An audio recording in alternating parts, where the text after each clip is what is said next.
God of War game ကိုဆော့ပိုးကြတဲ့သူတွေကတော့မတူဆောက်ကိုသိကြပါလိမ့်မယ်။လူတစ်ပိုင်းမွေတစ်ပိုင်းခန္ဓာကိုယ်နဲ့သပင်တွေအစားမွေရှင်တွေရှိတဲ့ monster တွေကတကောင်ပေါ့။ခွေးလို့ဆိုရင်တော့သူတို့ကိုဂေါ်ကွန်တွေလို့ခေါ်ကြတယ်။တိတိကျကျပြောရရင်တော့ဂေါ်ကွန်ညီမ3ယောက်ပါ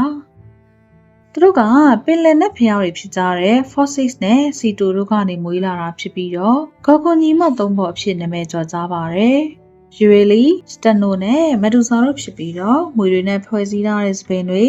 အဆွဲတွေနဲ့ကြောက်စရာကောင်းတဲ့မွေတစ်ပိုင်းလူတစ်ပိုင်းခန္ဓာကိုယ်ကြီးတွေရှိကြပါတယ်။သူတို့ရဲ့သွေးတွေကလူတွေကိုကုသပေးနိုင်တယ်လို့တယောက်လည်းပြုလုပ်နိုင်ပါတယ်တဲ့။ဒါအပြင်အထူးခြားဆုံးကတော့သူတို့နဲ့မျက်လုံးချင်းစုံပြီးတဲ့သူတိုင်းကကြောက်ရွံ့ဖြစ်ပြောင်းသွားရတာပဲဖြစ်ပါတယ်။နှဖျားတွေကနေမွေဖွားလာတဲ့ညီမတွေဖြစ်တာကြောင့်မသိမျိုးတွေဖြစ်ကြပေမဲ့ထူးခြားတာကတော့အဲ့ဒီမှာမတူစာတယောက်ကတော့သိမျိုးဖြစ်နေပါတယ်။သိမျိုးဆိုတာကသိရင်သိရဲ့သူကိုပြောတာပါ။မူလတဏ္ဍာရီမှာတော့မတူစာကဂေါ်ကွန်ဖြစ်မွေးဖွားလာတယ်။နောက်တော့ပိုဆိုက်ဒွန်နဲ့အတူတူပေါင်းဖက်မိပြီးတော့ကိုဝင်ရလာတယ်။သူရဲ့ကောင်ပါစီယက်စ်ကသူ့ရဲ့မတော်လိုက်ရတဲ့ပထွေးရဲ့ချင်းထဲမှုကြောင့်နှက်ဖျားတွေရဲ့အကူအညီကိုယူပြီးမတူစာကိုတုတ်တင်ရှင်းနေပြခဲ့တယ်။အဲ့ဒီမှာမတူစာရဲ့ကိုယ်ထဲကနေပိုဆိုက်ဒွန်နဲ့ရတဲ့ကလေးညောက်ထွက်လာတယ်ဆိုပြီးတော့ပြောတာပါတယ်။ဒါပေမဲ့88ရာစုမှာရေးသားခဲ့တဲ့ Greek ကဗျာဆရာကြီး Ovid ရဲ့ Metamorphosis ဆိုတဲ့ကဗျာထဲမှာတော့မတူစာကိုလူသားမင်းကလေးတူအနေနဲ့ဖော်ပြထားပါတယ်။သူ့ရဲ့မူခွဲအရဆိုရင်တော့မတူစာကသူ့မနှစ်ယောက်နဲ့မတူပဲမွေကလေးကတာမန်လူသားမင်းကလေးတစ်ယောက်ဖြစ်မွေးဖွားလာခဲ့ပါတယ်။ဒါပေမဲ့သူ့မှာနတ်ဖျားတွေအောင်ရှုံလာတဲ့အလှတရားကိုပါပိုင်ဆိုင်ထားတယ်တဲ့။တိတ်လှတဲ့ရွှေရောင်စပင်ကြီးတွေရဲ့ဆွဲဆောင်မှုရှိလာတဲ့မျက်လုံးပြပြတွေရဲ့ကြောင့်ပိုရီသားတွေရဲ့နှုတ်ပြမှာရေပန်းစားခဲ့ရတဲ့မိန်းကလေးတူဖြစ်ခဲ့ပါတယ်။သူ့ရဲ့အလှကတိတ်ကိုနူးညံ့ပြီးဆွဲဆောင်မှုရှိခဲ့တာကြောင့်နှက်ဖျားမတွေကတော့မှမနာလိုဖြစ်ခဲ့ရတဲ့အထိပဲတဲ့။ဒါပေမဲ့မတူစာကတော့ဘယောက်ျားကိုမှစိတ်ဝင်စားခဲ့တဲ့အပြင်နှက်ဖျားမအေတီနာရဲ့ဝိဖြူဆရာမအဖြစ်တာဝန်ထမ်းဆောင်ခဲ့ပါတယ်။အသီနာကအပြိုစင်နဲ့ဖျားမတူဖြစ်တာကြောင့်မဒူစာကသူ့ရဲ့အပြိုစင်ဘဝကိုအသီနာစီမှာပေးအပ်လှူဒန်းထားတာပဲဖြစ်ပါတယ်။တရားမှာတော့မဒူစာကပင်လယ်နားမှာလမ်းလျှောက်နေတဲ့ချိန်မှာနှက်ဖျားပိုဆိုက်ဒွန်ကသူ့ကိုမြင်သွားပြီးဆွဲလန်းသွားခဲ့ပါတယ်။လှတာလေးမြင်လိုက်ရင်ညီဖြစ်တဲ့ Zeus အတိုင်းခြေရတစ်ထက်ထဲနင်းတက်တဲ့ပိုဆိုက်ဒွန်ကတော့သူ့တူမဖြစ်တဲ့အသီနာရဲ့ကျောင်းဆောင်ထဲထိကိုဝင်ပြီးတော့မဒူစာကိုအတင်းအဓမ္မပြုစော်ကားခဲ့ပါတော့တယ်။အဲ့လိုနဲ့မတူစာရဲ့အော်တန်ကအိုလံဘတ်စ်တီရောက်သွားပြီးတော့သူ့ရဲ့ကျောင်းဆောင်မှာညဉ့်ညမ်းတဲ့ကိစ္စတစ်ခုဖြစ်သွားပြီဆိုတာသိလိုက်တဲ့အသီနာကတော့ချက်ချင်းပဲသူတို့ရှေ့ကိုပေါ်လာခဲ့ပါတယ်။ဒါပေမဲ့သူ့ဦးလေးဖြစ်တဲ့ပိုဆိုက်ဒွန်ကိုအခြေယူရမယ့်အစားမတူစာရဲ့အလှတရားကြောင့်သာဒီလိုဖြစ်ရတယ်ဆိုပြီးတော့သူမကိုဂေါ်ကွန်တကောင်အဖြစ်ပြောင်းပြီးနေနှင်တန်ပေးလိုက်ပါတော့တယ်။မတရားခံခဲ့ရတဲ့မတူစာကတော့အပြိုစင်ဘဝလည်းဆုံးရှုံးခဲ့ရတဲ့အပြင်သူ့တသက်လုံးယုံကြည်ကိုးကွယ်လာခဲ့တဲ့နတ်ဖျားမကပါသူ့ဘက်မှာရှိမနေခဲ့ပါဘူး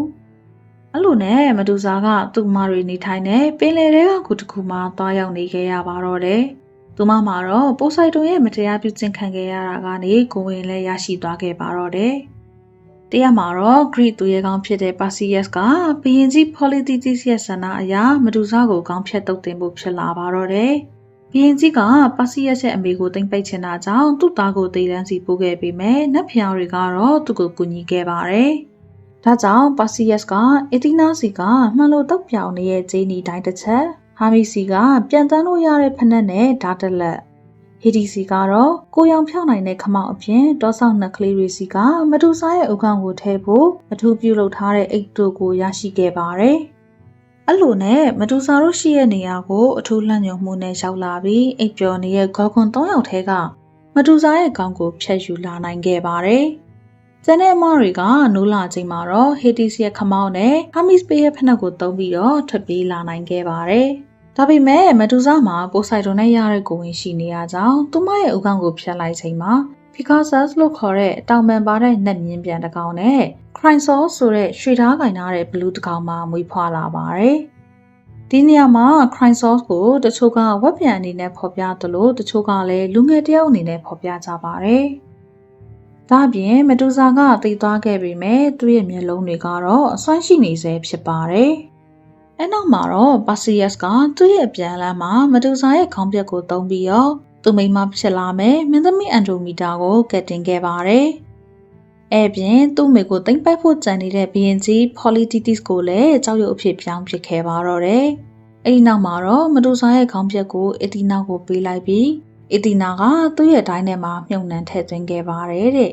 ။ဒီလိုနဲ့ Ovid ရဲ့ version မှာတော့မဒူဆာကအပြစ်မဲ့တဲ့ victim တစ်ယောက်ဖြစ်ပြီးမတရားခံခဲ့ရတဲ့သူသားဖြစ်ပါတယ်။ဒီနေ့ခေတ်လူမှုအဖွဲ့အစည်းမှာတော့မဒူဆာကအမျိုးသမီးတွေရဲ့အင်အားဒေါသကြက်ခိုင်မှုနဲ့ရှင်သန်နိုင်မှုတို့ကိုပါကိုစားပြုနေပါတယ်။ဒါအပြင်အသိအဓမ္မပြုကျင့်ခံခဲ့ရတဲ့မိန်းကလေးတွေအတွက်လည်းမဒူဆာရဲ့ပုံရိပ်က